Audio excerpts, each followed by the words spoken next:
Hello, I'm Bob Duncan and welcome back to the Golfer Positioning System.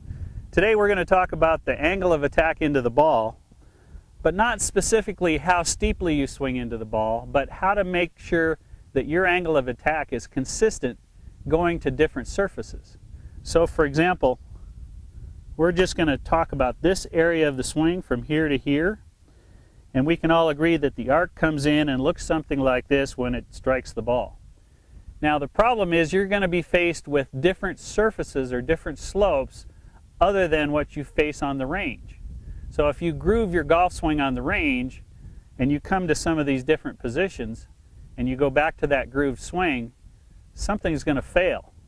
That club is not going to have the same angle of attack into the ball on those different slopes and different surfaces. So for example, if the ball's above your feet, you're going to need this angle of attack to be more flat, more behind your back. And if the ball is below your feet, you're going to need it to be more up or more vertical to make this angle of attack come into the ball and match the slope. So if you're on an upslope, this one is going to need to be more in this angle. And if you're on a downslope, conversely, it's going to need to be more this way.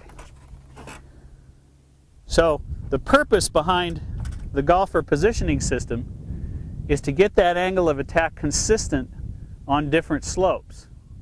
So let me show you a few examples. Now here's one of those situations. The ball is above your feet. Now that grooved swing that you worked so hard on the range is going to fail in this situation because the angle of attack doesn't match the slope. So if we go down here and look at this area of the angle of attack, it needs to be consistent with the slope, not necessarily consistent with what you practiced on the range. So here's the opposite side of the coin. Unless you play on a flat golf course, there are conditions and situations like this where your grooved golf swing is going to fail.